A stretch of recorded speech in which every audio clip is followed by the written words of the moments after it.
Salam alaikum, bienvenue à tous dans ce nouvel épisode du podcast où on va parler d'un événement qui fait vibrer toute l'Algérie chaque année, Aïd el-Kbir, aussi appelé Aïd al-Adha.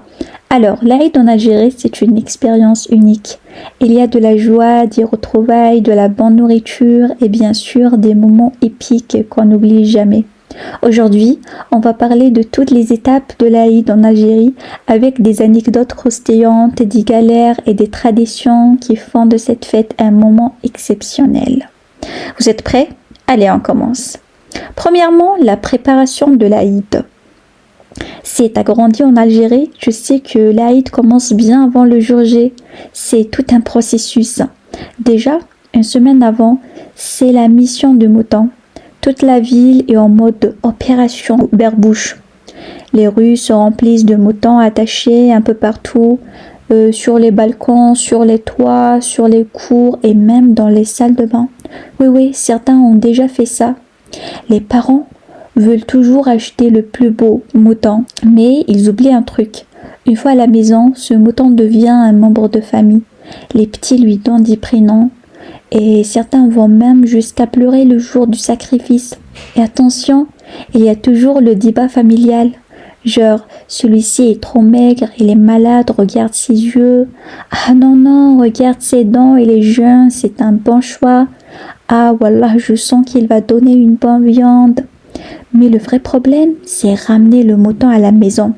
Les taxis refusent, alors on trouve des solutions 100% algériennes. Comment ?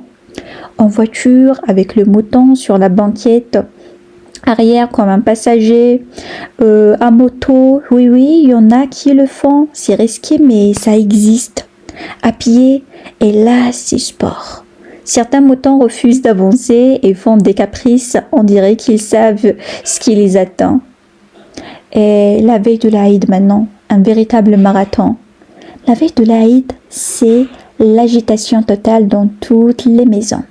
Nettoyage général, c'est le moment où les mamans deviennent des commandants militaires.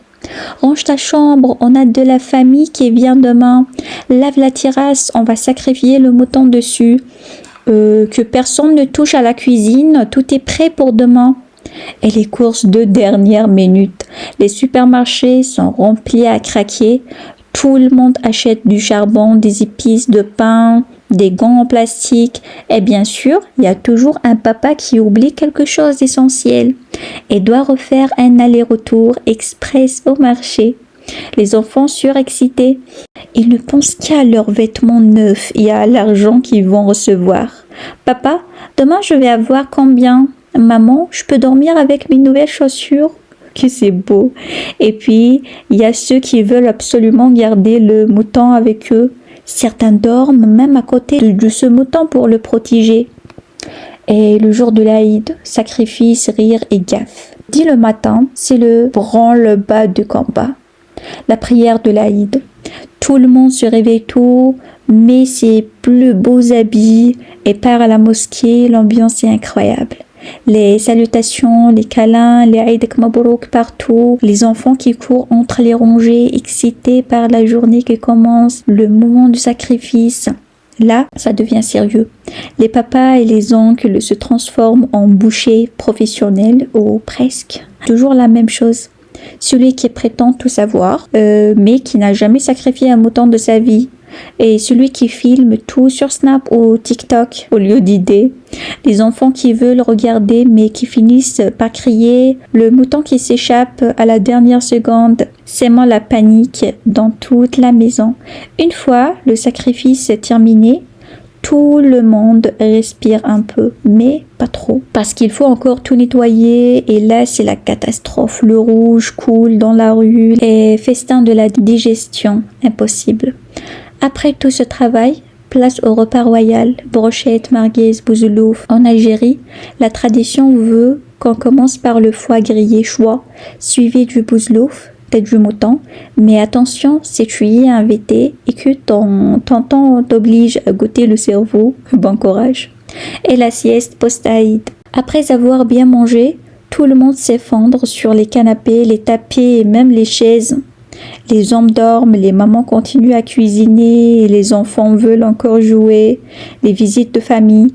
L'après-midi, place aux visites. C'est le moment où on fait le tour des tantes, des oncles, les grands-mères distribuent des billets, toujours accompagnés de la phrase légendaire « Ne le dépense pas en bêtises ». Les cousins commencent des parties de PlayStation pendant que les adultes parlent politique. Bref, l'Aïd el-Kbir en Algérie, c'est une aventure.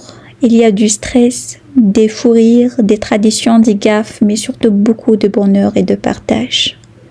Et vous, c'est quoi votre souvenir le plus drôle ou le plus marquant de l'Aïd? Dites-moi en commentaire. Merci et au revoir. À la prochaine.